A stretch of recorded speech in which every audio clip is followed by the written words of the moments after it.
I'm sitting here looking at a photograph I haven't looked at in years. It's my mother.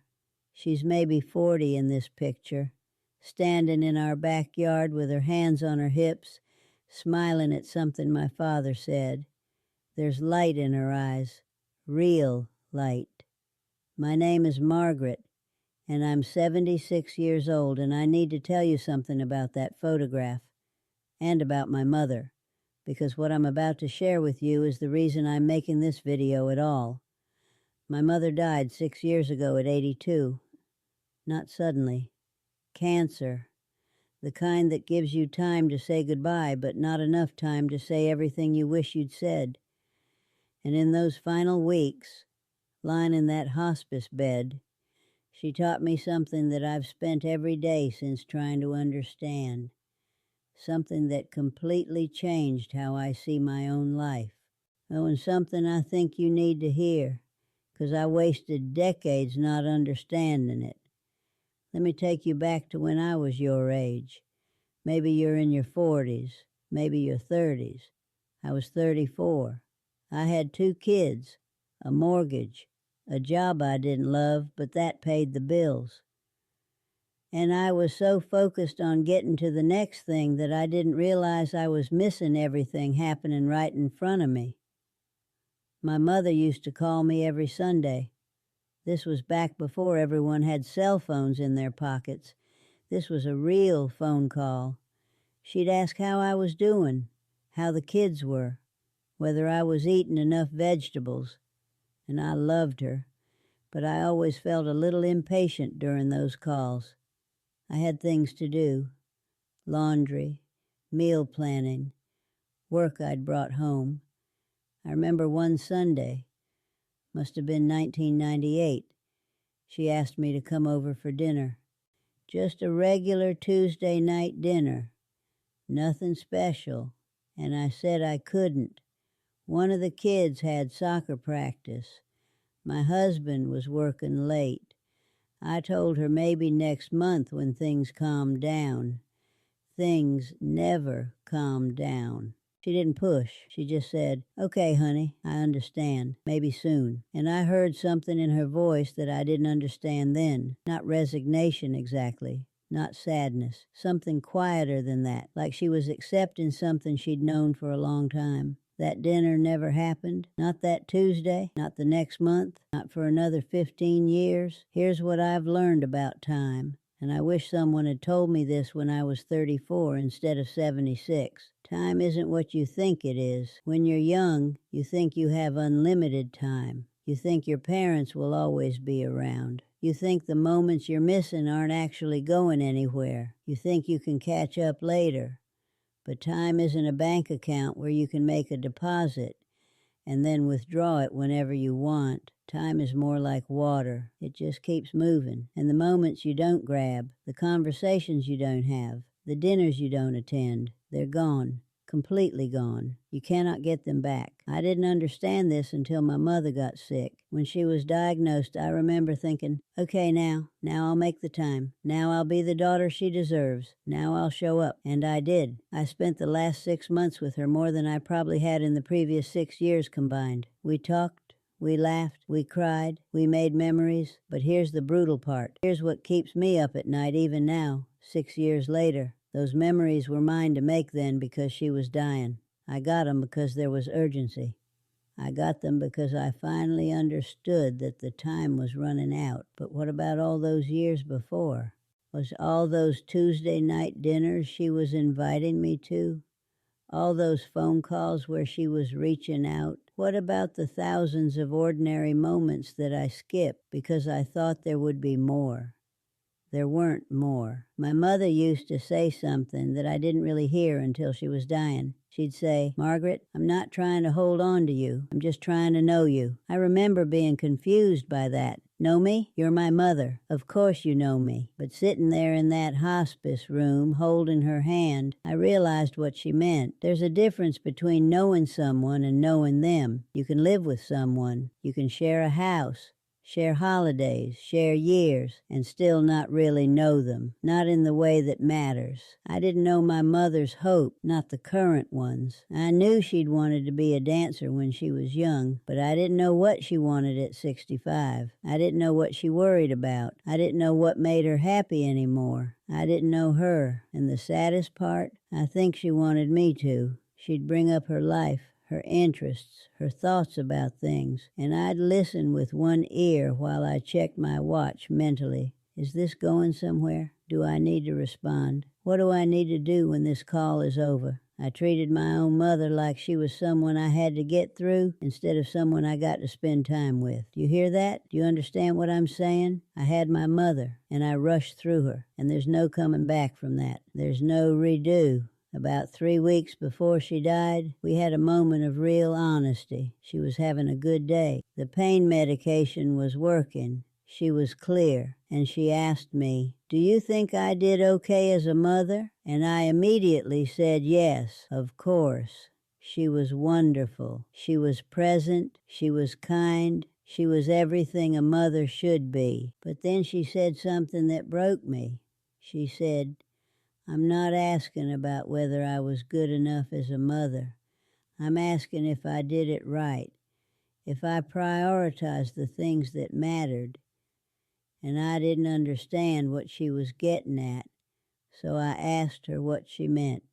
She looked out the window for a long time, and then she said, "I spent so much of my life trying to make sure everything was perfect. The house was clean. You were dressed properly. You had every opportunity. And I think maybe I forgot to just be with you, to let you see me, to let myself see you." We didn't speak for a moment, and then she squeezed my hand and said, "Don't do that. Don't spend your life getting ready to live. Don't wait to be fully present, because one day you'll realize you're running out of time, and all that preparing won't matter anymore." That sentence, that one sentence changed everything about how I see my life now. See, I spent decades preparing to be in a relationship until I got married, then preparing the house until it was perfect, then preparing for the kids to grow up so I could finally do what I wanted, then preparing for retirement when I'd finally travel and read and live. Always preparing, never actually arriving. And my mother was right. All that preparation didn't matter. What mattered was whether I'd actually lived. After she died, I made a decision. I was 48 years old, and I decided I'd wasted enough time. I quit my job, not immediately. I gave myself 6 months to figure out what I actually wanted to do. And I did something I hadn't done in maybe 20 years. I asked myself what I wanted, not what I should do, not what would look good. What did I actually want? And the answer scared me because it wasn't practical. I wanted to write. I'd always written as a kid, stories, little journals. And then life happened, and I stopped. I had responsibilities. I had bills. I had a mortgage. I had all these reasons why writing wasn't a viable dream. But I was 48, and my mother was 76, and I suddenly understood that I didn't have all the time in the world. So I started writing. I took classes. I did workshops. I was terrible at first, really terrible, but I didn't care because for the first time in decades, I was actually doing something that felt true to who I was, not something I felt obligated to do. My kids thought I was crazy. My husband was skeptical, but he came around. And you know what? He started taking photography classes, something he'd always wanted to do but felt like he didn't have time for. My daughter, watching me make this change, she rethought her own life. She's a lawyer now, but she wasn't happy. Seeing me go back to school at 48 gave her permission to leave law and go into nonprofit work. She makes less money, but she's alive in a way she wasn't before. That's the ripple effect of actually living instead of preparing to live. I'm not telling you this to say money doesn't matter or responsibilities don't exist. They do. I'm not saying you should quit your job tomorrow or ignore your bills. I'm saying this. Don't sacrifice the present for a future that might not come the way you think it will. I see people in their 40s, their 50s, and they're still waiting until the kids are older, waiting until the promotion comes through, waiting until they've saved enough money, waiting until things calm down. Things never calm down. The goalpost always moves, and one day you'll be 76 like my mother, running out of time, and you'll realize you spent your whole life waiting for permission to do the thing you actually wanted to do.